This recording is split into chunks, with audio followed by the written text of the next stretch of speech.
네, 안녕하세요. 제니퍼입니다. 자, 이제 오늘은 우리 좀 고급 영작 IELTS 라이팅에서 그래도 나는 6.5에서 7점 이상을 한번 목표해보고 싶다 하시는 분들을 위해서 써주실 수 있는 좀 문법이라던가 그런 표현들을 같이 보실 수 있는 시간을 한번 가져보려고 합니다. 우리 오늘 사용하실 단어는 마찬가지로 IELTS 필수 단어 중에 하나인 appetite이라는 단어를 한번 같이 보시게 될 거예요.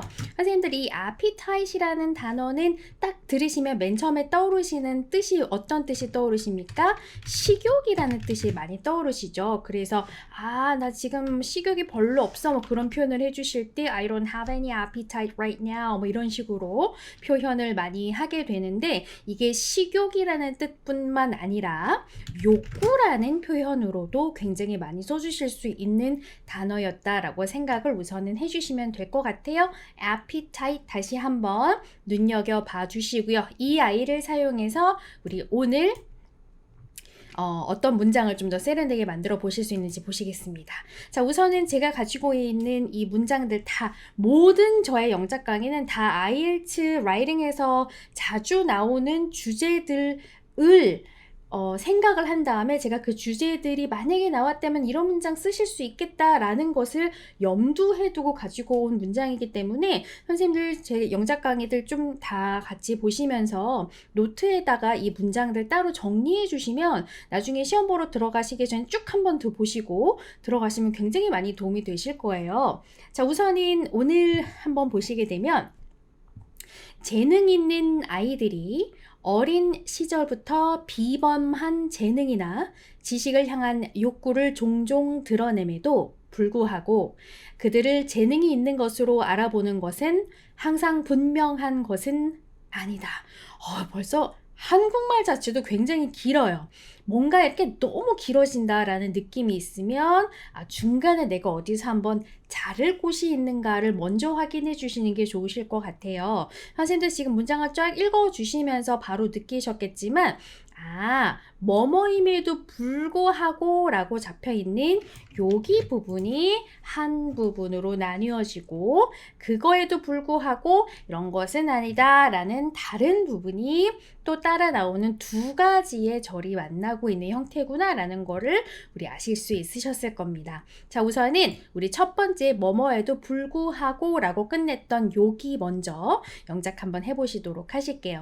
자, 이렇게 선생님들 항상 제가 기초영작에서도 말씀을 드리지만 어떠한 문장이든지 영작을 해주신다고 하실 때에는 주어 동사를 찾아주시는데 주어보다는 동사를 먼저 찾자. 동사를 찾고 그거의 주체가 누구인지를 되짚어 가시면 그 아이가 주어가 되겠다. 그런데 얘처럼 이렇게 중간에 끊기고 가는 부분도 마찬가지예요. 무슨 말이냐면은 제가 항상 말씀드리는 거 동사는 우리나라 말에서 어디에 위치를 한다라고 말씀을 드렸습니까? 문장의 맨 끝에 위치를 한다. 그래서 찾기가 쉽다라고 말씀을 드렸잖아요. 그래서 이 아이도 마찬가지예요. 지금 여기서 한번 끊기고 간 거기 때문에 여기 제가 언더라인 해놓은 여기 부분에서 이 마지막 부분이 동사가 나오겠구나 라고서는 제가 생각을 하고선 봤더니 뭐가 보이냐면 불구하고 라는 뜻이 보이네요. 불구하고 선생님들 무엇에도 불구하고 라는 건 동사가 아니라 이건 접속사잖아요. 자, 이거는 왜 그러냐면 우리가 문장에서 절이 두 개가 만나서 연결이 될 때에는 중간에 꼭 접속사가 들어가야지만 이 절과 이 절이 만나서 하나의 문장을 이룰 수가 있겠죠. 그래서 그 연결해주는 접속사가 꼭 있었어야 했는데 이렇게 한번 끊기는 곳에 맨 마지막에 위치를 하는 아이들이 접속사입니다. 그래서 예를 들면 여기에 뭐뭐이지만 뭐뭐이나 뭐 이런 식으로 끝나면 but이라는 아이가 왔었어야 되는 거고요.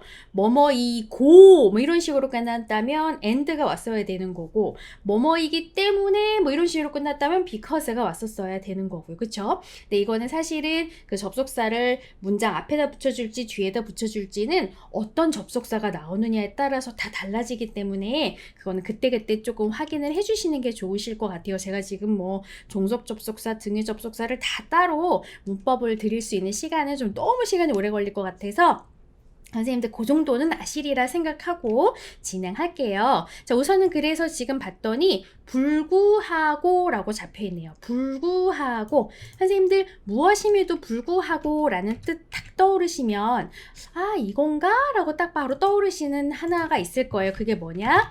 even though 라는 아이와 even if 라는 아이가 딱 먼저 생각에 떠오르실 겁니다. 자, 우선은 제가 시작하기 전에 말씀드릴 수 있는 건 even though는 although와 같은 뜻이다 라고 생각을 해주시면 되고요. even though, although는 같은 뜻이지만 even if는 완전히 뜻이 다르다. 둘이 같지 않다. 이거 가끔 같다고 설명을 하시는 분들이 계셔서 절대로 같지 않다. 그거 꼭 기억하셔야 됩니다. 이게 어떻게 다르냐면 even though, although는 있는 사실에 입각해서 말씀을 하시는 거예요. 이거는 이거야. 또는 이런 일이 일어났었어.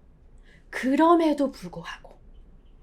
이런 뜻이에요. 그래서 even though는 해석을 하시게 되면 어떻게 된다? 그럼에도 불구하고 라고 해석이 되는 거죠. 그럼에도 불구하고. 그래서 예를 들면은 제가 계속 말씀드렸던 거 제니퍼는 몇 살? 제니퍼는 평생 21살. 그럼 어떻게 됩니까? 제니퍼는 21살이야. 그건 사실이란 말이에요. 누구도 반박할 수 없는 사실이에요. 그쵸? 사실이야. 제니퍼는 21살이야.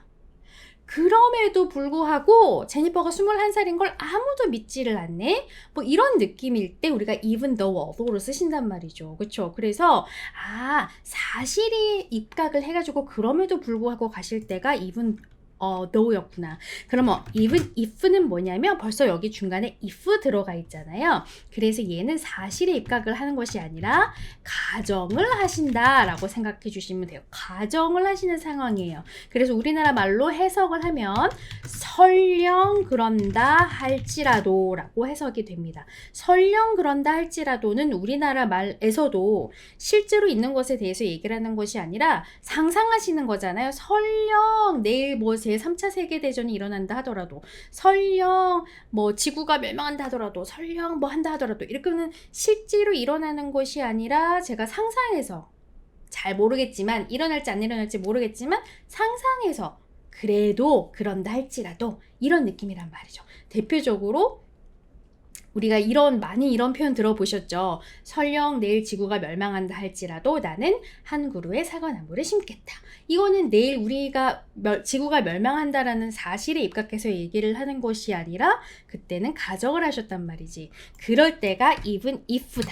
아시겠죠? 자, 그러면 선생님들 여기에서 욕구를 종종 드러냄에도 불구하고 이렇게 얘기를 했네요. 자, 그러면 욕구를 드러낸다라는 것이 설령 드러낸다라고 제가 가정하는 상황입니까? 아니면 실제로 그런 일들이 일어나고 있다라는 사실에 입각한 상황입니까? 이거는 사실에 입각한 상황이란 말이에요. 그렇죠? 그래서 even though가 맞았겠다. 얘는 even though가 맞았겠다. 그리고 불구하고로 시작되는 이 even though는 종속 접속사라는 아이죠. 그래서 얘는 저를 이끌어오기 위해서 주어 동사 나오기 전에 먼저 넣어주셔야 하는 아이였습니다. 그래서 요거는 even though 먼저 잡아주고, 자, 이렇게 제가 잘라놓은 부분의 맨 끝에 부분이 동사인가 해서 봤더니 접속사가 잡혔네. 그러면 그 접속사 바로 앞에 있는 아이, 여기 바로 앞에 있는 아이가 뭐다? 얘가 그러면 그 절 안에 들어가는 동사다. 얘가 그 두 번째로 뒤에 있었으니까 얘가 동사다. 그쵸? 드러낸다. 선생님들 드러낸다라는 우리 동사 뭐가 있습니까? 굉장히 많은 것들을 우리가 생각해 주실 수 있는데 딱 생각하시면 벌써 show라는 단어 떠오르시잖아요. 그 show도 맞지만 display라는 단어가 우리가 보통 디스플레이 하면은 딱 떠오르시는 게 왠지 옷가게에서 디스플레이 하는 것 같은 그런 느낌을 많이 받으시지만 어떠한 성향이라던가 그런 것들을 드러낸다 할 때 우리가 디스플레이라는 표현을 굉장히 많이 씁니다. 그래서 디스플레이라는 단어 동사로 잡아야지. 자, 누가 드러내냐. 동사가 잡혔으니까 거꾸로 되짚어 가시면 걔가 주어져. 누가 드러내는가. 자, 봤더니 누가 드러냅니까? 재능이 있는 아이들이 이렇게 잡혔네요. 재능이 있는 아이들이 드러낸다. 자, 이렇게 잡혔습니다. 자, 그러면 주어 동사 잡혔으니까 우리 even though 뒤에다가 주어 동사 한번 넣어 보실게요. 이거 하나만 크게 할게요. 자, even though 다음에 재능 있는 아이들이가 주어였으니까 재능이 있는 이라는 뜻이 뭐가 있냐면 우선은 선생님들 gift라는 단어가 선물이라는 표현도 있지만 재능이라는 표현도 있거든요. 그래서 거기 뒤에다가 ed 형태를 만들어서 gifted 하게 되면은 재능이 있는 이라는 표현을 잡아주실 수 있어요. 그리고 children 붙여주시면 되겠죠. children 스 하지 마시고 children 자체가 복수 형태였습니다. 그런데 선생님들 children이 왔는데 그럼 우리가 여기다가 그냥 이렇게 만들어주고 그냥 가시면 될지 아니면 혹시나 정관사를 넣어주셔야 하는지 고민이 되신다면은 그거를 한번 생각을 해보세요. 제가 재능이 있는 아이들을 일반적으로 얘기를 하는 상황인지 아니면 어떤 특정한 재능 있는 애들만 얘기를 하는 건지 예를 들면은 한국에서 뭐 어느 특정 지역에 살고 있는 재능 있는 아이들을 얘기를 하는 건지 아니면 그냥 재능이 있는 아이들을 일반적으로 얘기를 하는 건지 여기서는 어떤 특정한 아이들을 찍어서 얘기하는 것 같지는 않아요. 그렇죠? 일반화적으로 얘기를 하는 거니까 정관사 더가 들어가면 안 되겠다. 그쵸? Even though gifted children. 자, 주어 잡았습니다. 이제 뭐 나와야 합니까? 동사 나와야죠? 드러내다. 아까 우리 display라는 거 한번 적어보자 말씀드렸어요. Even though gifted children display. 재능 있는 아이들이 드러냄에도 불구하고 자 이렇게까지 잡았네요. 자 display 드러낸대요. 드러내는 것은 무엇을 드러내다라는 그 뒤에 대상 동사의 대상 우리가 목적어라고 얘기를 하죠. 목적어는 100% 을로 해석이 되는 게 아닙니다. 그렇게 생각을 하시면 나중에 굉장히 헷갈리실 수 있어요. 동작의 대상이라고 생각하시면 돼요. 내가 드러내 그 대상이 뭐냐는 거죠. 그쵸? 그것이 우리나라 말로 해석을 하다 보니까 을로 해석이 되는 경우가 많다 뿐이지 목적어라고 무조건 을이라고 생각하시면 안 돼요. 자, 어쨌든 무엇을 드러내는가 대상이 뭐였는가 봤더니 욕구네요. 얘가 지금 목적어였다. 그쵸? 무엇을 드러내? 욕구를 드러내. 그쵸? 욕구를 드러낸대요. 근데 지금 봤더니 그냥 욕구가 세상에 욕구하면은 너무 많은 욕구들이 있으니까 무엇을 위한 욕구야? 아, 지식을 향한 욕구다라고 욕구라는 아이가 지식을 향한 욕구, 지식에 애가 되게 갈증이 있고 목말라 한다라는 거죠. 그거가 지금 목적으로 잡혔구나라고선 제가 자신감 있게 목적어를 쓸어 내려가려고 했더니 그냥 지식을 향한 욕구만 드러내는 게 아니고요. 또 있었네요. 목적어가 뭐라고 되어 있냐면 비범한 재능이나 첫 번째, 그 다음에 두 번째 지식을 향한 욕구를 드러낸다 이렇게 돼 있어요. 아 목적어가 지금 두 개가 잡혔다라고 생각을 해주시면 될 것 같아요. 그래서 우리 맨 처음에 비범한 재능이라는 거 한번 해보실게요. 선생님도 우선은 재능 했으니까 재능이란 단어 뭐 있습니까? 딱 떠오르시면은 탤런트란 단어 딱 떠오르시죠. 아까 우리 gift란 단어도 있었지만 gift는 위에 적었으니까 앞에 부분에 적었으니까 탤런트란 단어를 한번 먼저 만들어 보실게요. 자 탤런트 하면은 재능입니다. 근데 탤런트는 셀 수 있는 아이 였다. 그 기억을 좀 해주시고요. 그래서 a talent. 근데 무슨 재능이냐면 비범하다 이렇게 돼 있어요. 선생님도 우리 평범한이라는 뜻을 가지고 있는 뜻 뭐 있습니까? ordinary라는 단어가 있죠. ordinary 하게 되면은 평범한이라는 뜻을 하고 생각해 주실 수 있는데 제가 요거를 반대말로 비범하다라고 얘기를 하고 싶은 거예요. 그럼 앞에다가 extra라는 단어만 적어 주시면 돼요. 뭐 UN 이런 거 붙이시는 거 아니고 extra라는 단어가 붙어야 합니다. 그래야지 반대말로 비범한이란 뜻이 되는데 자 여기서 발음을 해주실 때 선생님들 extraordinary 이렇게 너무 정직하게 읽어주시면 안 되고요. A 발음이 거의 없다라고 생각하시고 읽으셔야지 자연스러워져요. 그래서 extraordinary 이렇게 extraordinary 이렇게 가셔야지 extraordinary 이렇게 가시면은 너무 정직한 발음이었다. 자 어쨌든 제가 여기 앞에다가 extraordinary talent라고 하는 순간 비범한 재능이 됐었고요. 어가 T 때문에 어였었는데 이 앞으로 바뀌었으니까 언으로 바꿔야 된다. 이런 거는 뭐 제가 설명 안 드려도 되겠죠. 자 우선 첫 번째 그런 목적어가 an extraordinary talent가 잡혔네요. Even though gifted children display an extraordinary talent. 자, 그 다음에 아까 재능이 있나 그랬잖아요. 재능과가 아니라 재능과 했으면은 and 붙여주시면 되지만 재능이 있나 했으니까 or 하나 붙여볼게요. 자, 그 다음에 우리 두 번째 목적어가 뭐였냐면 지식을 향한 욕구래요. 자, 그럼 욕구잖아요.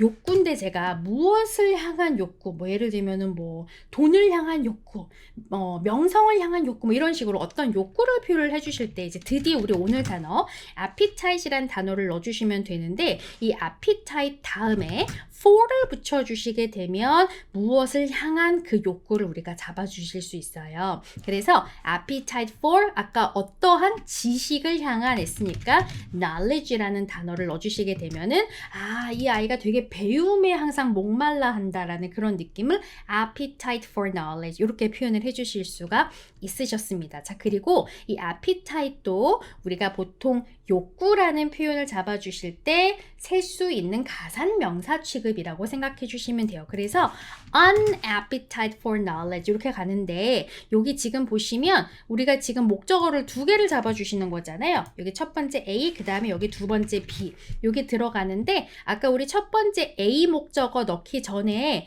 이미 on이라는 걸 한번 적어놨죠. 그래서 뭐 굳이 또 적어주실 필요는 없으셨던 것 같은데 원하신다면 다시 적으셔도 되고 뭐 어차피 앞에 적었으니까 또 적을 필요 없을 거야 하신다면 빼주셔도 괜찮습니다. 저는 같이 적는 걸로 가볼게요. So, even though gifted children display an extraordinary talent or an appetite for knowledge. 자, 여기까지. 우선 끝났어요. 오케이? 자, 우리 끝난 게 아니었네요. 여기 부분 아직 또 하나 있었네.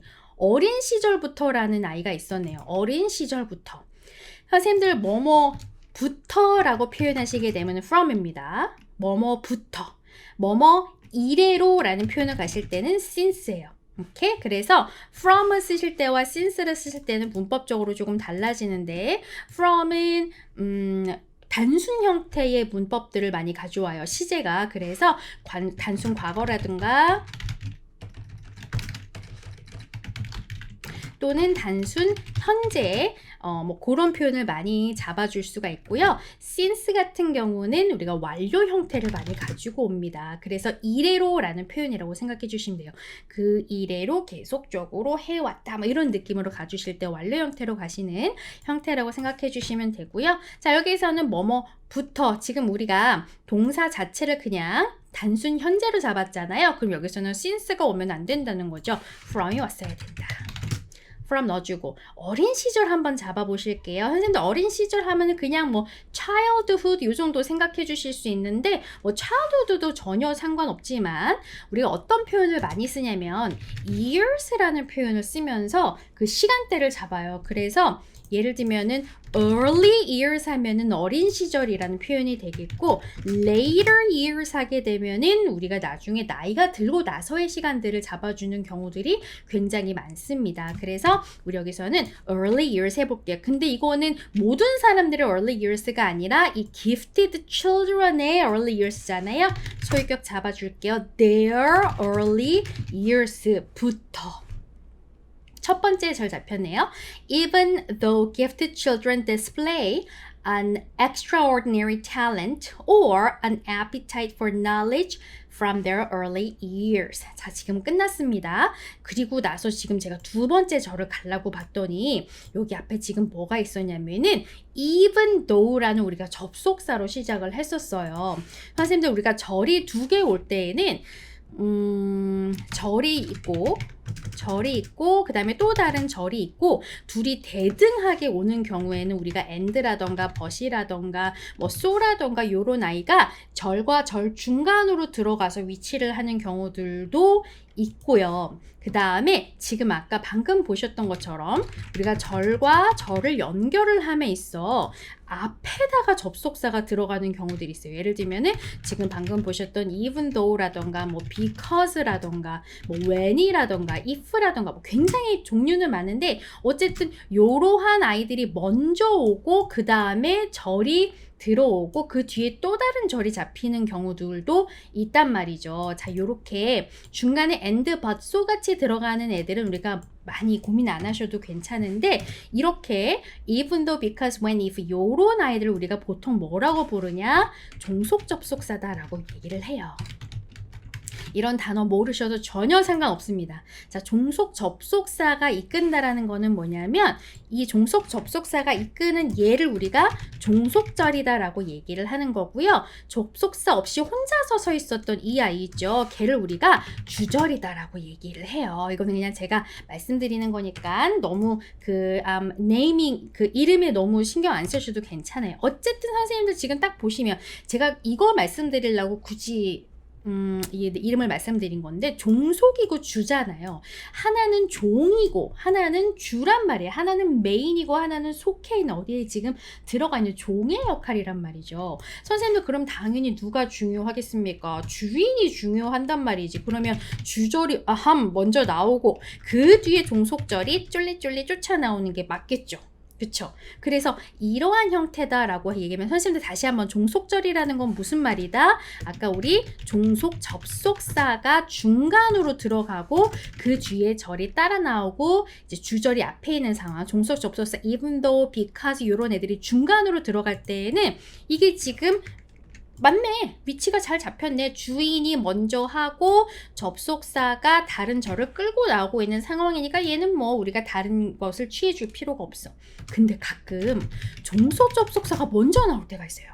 if 이런 식으로 when 아니면 아까 봤던 even though 이런 애가 먼저 나오면서 자기 절을 가지고 오고 그 다음에 주인이 쫄래쫄래 따라 나오는 경우가 있단 말이지. 이거는 지금 누가 봐도 감히 종이 어떻게 주인 앞에 섰어 말도 안 돼 라는 걸 잡아주기 위해서 우리가 한 가지 조치를 취해 주셔야 돼요. 이때는 우리가 주절을 끌고 오기 전에 꼭 컴마를 해주셔야 된다. 무슨 뜻인지 아시겠죠? 아주 간단하게 그래서 주절이 나오고 종속절이 뒤로 나올 때는 아무것도 안 해주셔도 되지만 종속절, 종속 접속사가 먼저 있는 상태예요. 종속절이 먼저 나오고 그 뒤에 주절이 따라 나올 때는 컴마가 들어가야 한다. 그렇게 생각을 해주시면 돼요. 자, 그러면 지금 보시면 여기 우리 뭐부터 시작했습니까? even though라는 아이로 먼저 시작했잖아요. 그쵸? 이거는 누가 봐도 종속 접속사가 이끌고 있는 종속절이었구나. 그쵸? 이렇게 접속사가 먼저 시작을 할 때는 잊지 마시고 뭐 하셔야 된다? 컴마 하셔야 된다. 이거 너무너무 중요합니다. 컴마를 넣어주시고 이제 끝났어. 자, 이제 주절 가지고 와봐. 이거가 준비가 돼 있는 상태라고 생각해 주시면 돼요. 자, 컴마까지 해주셨으니까 이제 우리 여기 마지막에 있는 주절 한번 보실게요. 그들을 재능이 있는 것으로 알아보는 것은 항상 분명한 것은 아니다. 자, 우선은 항상 주어 동사 먼저 찾자. 주어보다는 동사를 먼저 찾는 것이 편하시다. 맨 끝에 있다. 자, 맨 끝에를 봤더니 아니다 이렇게 돼 있네요. 그래서 이거는 동사가 아니죠. 그냥 아니라는 거잖아요. 왠지 뭔가 not 같은 게 와서 부정 형태를 잡아주고 있었는데 아마 동사의 부정 형태였을 거예요. 뭐가 아니냐면은 분명한 것은 아니다. 자, 이렇게 잡혔습니다. 지금 선생님도 조금 색깔 때문에 헷갈리실 수 있으니까 제가 이거 색깔 다 없애놓고요. 예, 언더라인도 없애놓을게요. 지금 제가 색깔을 없애다 보니까 우리가 요거 하나 안 했네요. 종종. 자, 이 종종이 아까 하는 역할이 뭡니까? 종종은 종종 드러내다. 드러내다라는 동사를 꾸며주고 있는 부사의 역할이었다. 선생님도 부사는 꾸미는 것이 굉장히 많죠. 동사도 꾸미고 형용사도 꾸미고 다른 부사도 꾸미고 문장 전체를 꾸미기도 해요. 근데 부사의 역할 중에서 동사를 꾸밀 때에는 그러니까 부사는 자기가 무엇을 꾸미는지에 따라서 위치가 굉장히 중요해져요. 위치에 따라서 뜻이 완전히 바뀌는 경우들이 있기 때문에 부사는 꼭 기억을 해주셔야 되는데 부사가 동사를 꾸밀 때 부사가 동사를 꾸밀 때에는 우리가 보통은 문장 맨 뒤로 보내거나 아니면 동사에 바로 붙여주시거나 근데 동사에 바로 붙여주실 때는 비동사, 조동사가 오면 그 뒤에 붙고 일반 동사가 오면 그 앞에 붙는다. 그러니까 부사가 동사를 꾸밀 때는 문장 맨 뒤로 보내거나 아니면 비조디 1앞. 그래서 비동사, 도동사가 오면 그 뒤에 붙여주시면 되고요. 일반 동사가 오면 그 앞에 붙여주시면 돼요. 그리고 선생님들 우리 빈도부사라는 거 있죠. 빈도부사가 뭡니까? 얼마나 자주 그 빈도를 나타내는 거잖아요. 얼마나 자주 그 동사가 이루어지는가. 그래서 우리 100%부터 쭉 한번 가보시면 어떻게 되죠?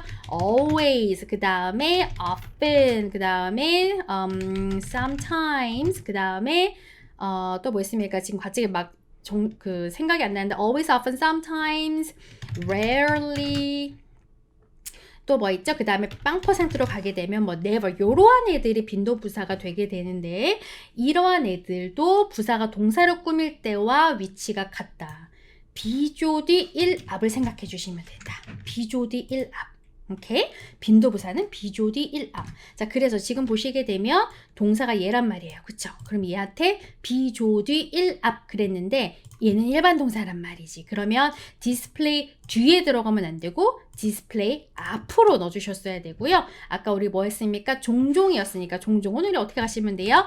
often이라는 단어가 있죠. 그래서 often display 이렇게 넣어주셨으면 됐겠다. 자, 이렇게 해서 어쨌든 우리 첫 번째 종속절에 있는 아이는 제가 좀 깨끗하게 지우고요. 이게 주절만 좀 보실게요. 우선은 분명한 것은 아니다가 우리 맨 마지막에 있어요. 분명한 건 아니래요. 걔가 지금 우리 술보예요. 동사예요. 그쵸? 뭐가 분명한 게 아닌지를 되짚어 가시면 걔가 주어. 뭐가 분명한 게 아니랍니까? 그들이 분명한 게 아니다? 아니에요. 뭐가 분명한 게 아니냐면은 알아보는 것이 항상 분명한 건 아니야. 이렇게 돼 있어요. 알아보는 것이 항상 분명한 게 아니야. 자, 알아보다라는 거는 선생님들 동사란 말이에요. 선생님들 알아보다라는 단어 딱 떠오르시면 우리가 떠오르실 수 있는 단어 중에 하나가 identify 한다라는 게 있어요. identify는 너는 이거구나 라고 내가 알아채는 거, 알아보는 거, 그걸 identify 한다 그러는데 identify가 지금 동사인데 주어로 쓰여야 된단 말이지. 이렇게 동사가 주어의 역할을 해야만 할 때 그때는 어떻게 해주시면 된다? 첫 번째는 ing 넣어주시고 동명사 만들어주시면 되거나 아니면은 to 부정사를 만들어주셔서 to identify 이렇게 identifying이나 to identify 둘 중에 하나를 넣어주시면은 동사가 주어의 역할을 할 수가 있어요. 근데 이거는 제가 예전에도 다른 영상에서 이걸 올렸더니 어떤 분께서 왜인가요? 라고 말씀을 하신 분이 계셔가지고 다시 한번 말씀드릴게요. 문법적으로 틀려서가 아닙니다. 둘 다 주어 역할 할 수 있어요. 그런데 영어가 더 선호하는 표현들이라는 게 있어요. 그래서 ing 동명사가 주어 자리에 들어가는 거는 영어는 그거에 대한 부담감을 전혀 느끼지 않아 해요. 예를 들면은 뭐 있을까요? Eating too much sugar 는 어쩌고 이렇게 동사 eating too much sugar 이렇게 해서 제가 eating이라는 ing를 그냥 주어 자리에 넣었잖아요. 이렇게 그냥 시작하는 곳에 넣었단 말이에요. No problem. 얼마든지 이렇게 하셔도 괜찮아. 그쵸? 그런데 영어가 to 부정사가 주어 자리에 들어가는 거를 그렇게까지 좋아하지는 않아요. 문법적으로 틀려서가 아니라 그냥 선호도가 동명사 주어가 있는 걸 더 선호하긴 해요. 그렇기 때문에 내가 투부정사를 쓰고 싶다. 그러니까 동명사 주어가 더 좋다는 게 아닙니다. 위치를 말씀을 드리는 거예요. 투부정사를 내가 주어로 쓰고 싶다 하실 때는 얘가 이렇게 to eat too much sugar 어쩌고 이렇게 가는 거를 얘가 별로 좋아하지 않으니까 예를 들면은 이런 식으로 it's not good 뭐 이런 문장이었다. 그러면 이렇게 쓰는 거를 얘가 좋아하지 않는다라고 말씀을 드렸기 때문에 그럼 어떻게 되냐? 가짜 주어를 넣자. 가짜 주어를 넣고 술구를 먼저 다 잡고 그리고 나서 진짜 주어였던 투부정사 주어를 문장 맨 뒤로 빼시자.